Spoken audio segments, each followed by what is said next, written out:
jërëjëf comme ni ko ñëpp defee ñuy tàmbali di mastawu sénégalais yi di jaal njabootu ñi nga xam ni ñoo fi wàññeeku ci manifestation yi di mastawu blessé yi di encourager di mastawu aussi les détenus politiques. Sénégal dëkk bu ñu bëgg la dëkk bu ñu sopp la dëkk la bi nga xam ni amuñu leneen moom rek la ñu am moo tax jóg taxawu ko dafa doon un devoir ci citoyen bu nekk devoir ci citoyenne bu nekk surtout quand l'agresseur est identifié et défendre ko contre cet agresseur-là. Agresseur bi mooy ki nga xam ni tous les jours yaa ngi xool sunu démocratie noo koy nasaxalee sunu ay liberté noo koy piétiner ki nga xam ni tous les jours yaa ngi xool nooy réduire l'opposition à sa plus simple expression ki nga xam ni tous les jours yaa ngi fexe lu mosul am Sénégal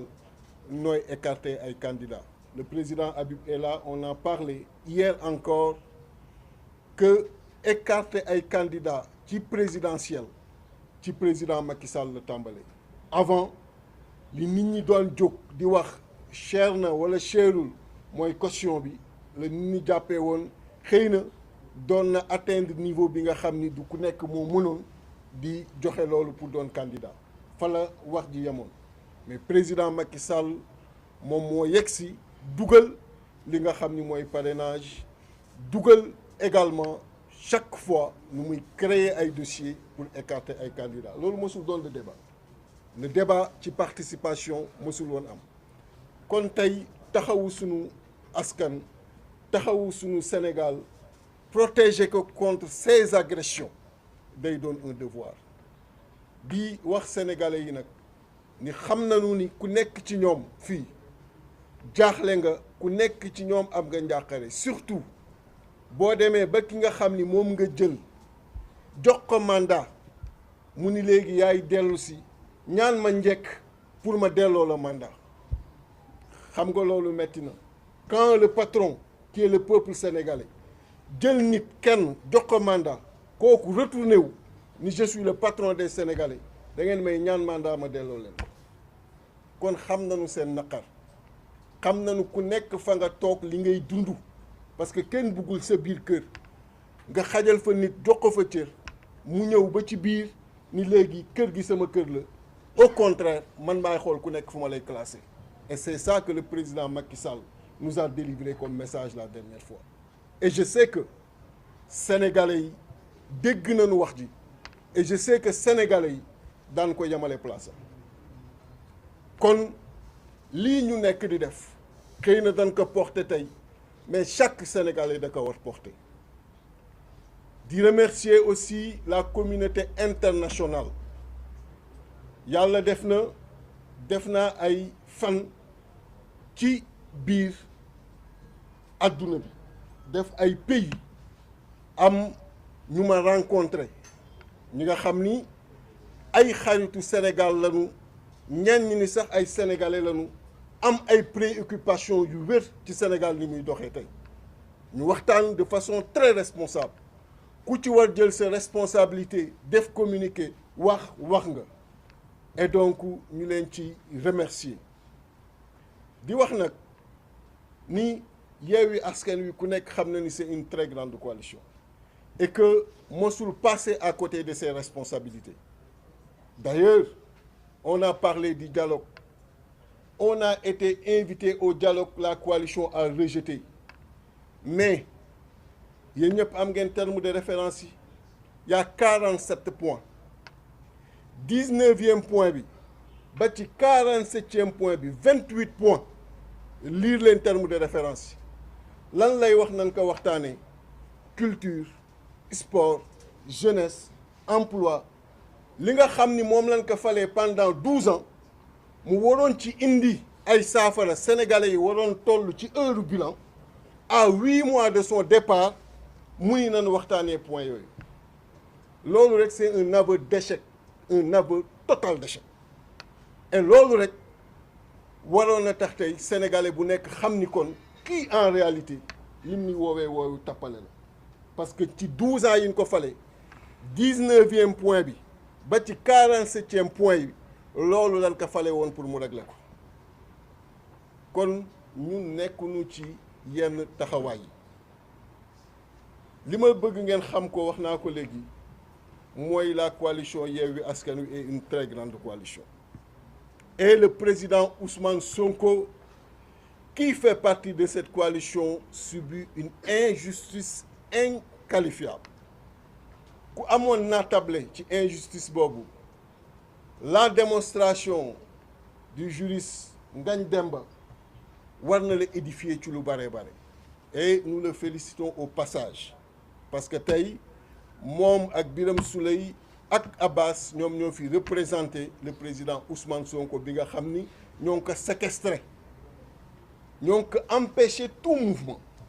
et démb ñoo ngi lire un communiqué de El Malick qui disait que même Djibi Ndiaye son chargé de protocole nga xam ni moo fa nekkoon di def yenn courses yi on le lui interdisait et tout à l'heure mi ngi may souffler que ça a été réglé est-ce que loolu waroon nañu toll foofu donc injustice inqualifiable et amul kenn ci ñun ku mës a subir injustice te amul taxawaay bi nga xam ni moom la coalition bi war am ci sa wet moo tax ñoo ngi wax mbokk sénégalais yi nekk biir réew ak bitim réew que coalition Yewwi Askan Wi retenir na la date du 25 le dimanche 25 coalition Yewwi Askan Wi di ci woo askan wi pour yeewi ji le président Ousmane Sonko ci blocus bi nga xam ni moom lañ ko teg le 25 boobu ñu bare ci diaspora bi xam nañu ni daanu ñëw tabaski si moo tax ñu boole leen ci ak sénégalais yi nga xam ni boobu ba tey ñoo ngi taxaw di wax lii mënul nekk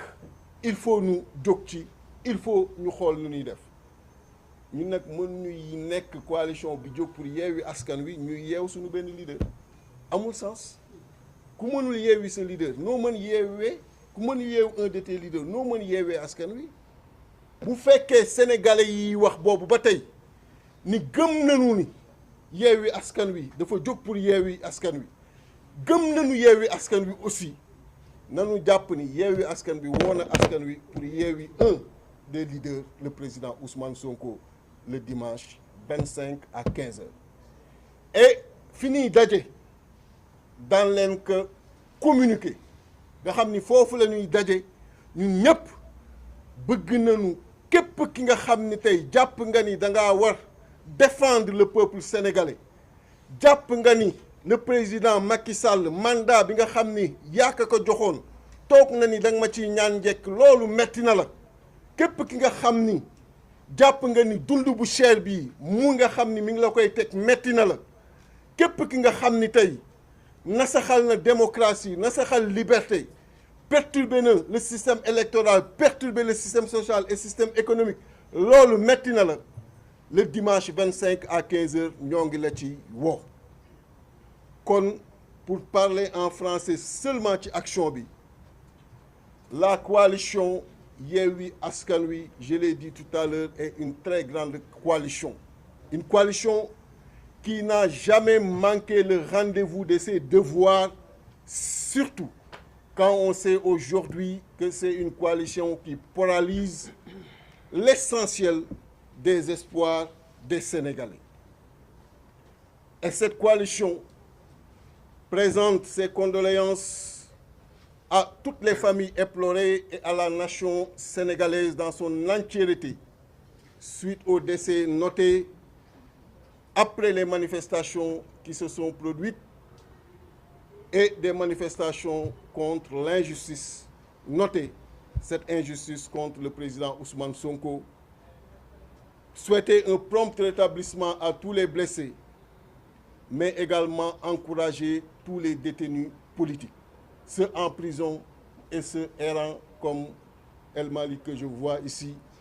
et Waly Diouf Bodian et tous les autres qui sont sous bracelet électronique.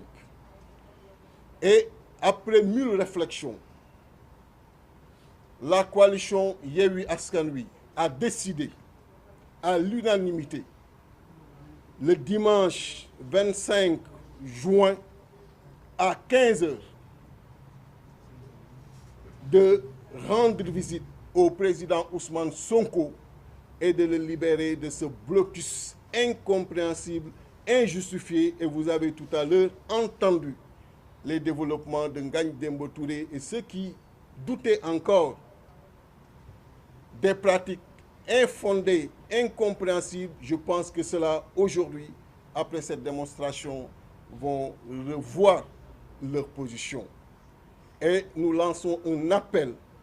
à tous ceux qui croient à cette coalition de se joindre à nous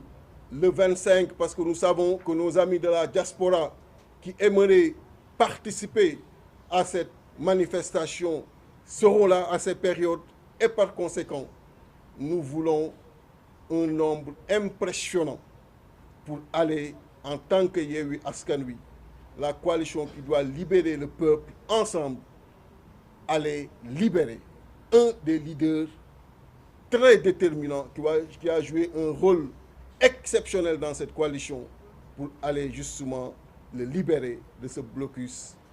injustifié et de ce blocus incompréhensible. Je vous remercie. Merci président Déthié. ma jox kàddu gi madame Maïmouna Bousso.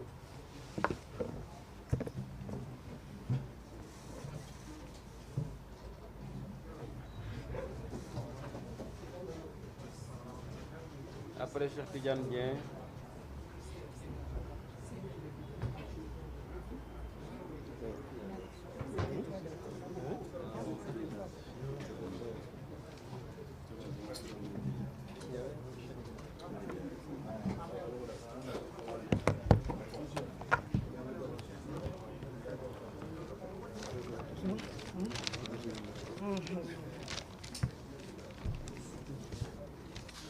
asalaamaaleykum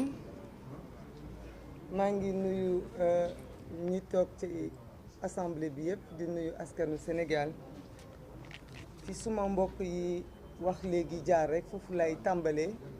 mooy di yëkkati ay kàddu njaal ndax mënta ñàkk ndax ñun ñëpp ñoo ñàkk suñu ay njaboot kàddu njaal ci ñi nga xam ne ñoom ñoo fi faatu ci jamono yi ñu weesu ndax manifestation yi amoon ak répression violente bi nga xam ni jot na cee am di rafetlu itam di féliciter maître Ngagne Demba Cheikh Tidiane Dièye ak Déthié ñi ma jiitu di yëkkati ay kaddu leeral tuuti rek ci kaddu yi nga xam ni démb ministre de l'intérieur yëkkati na ko ndaxte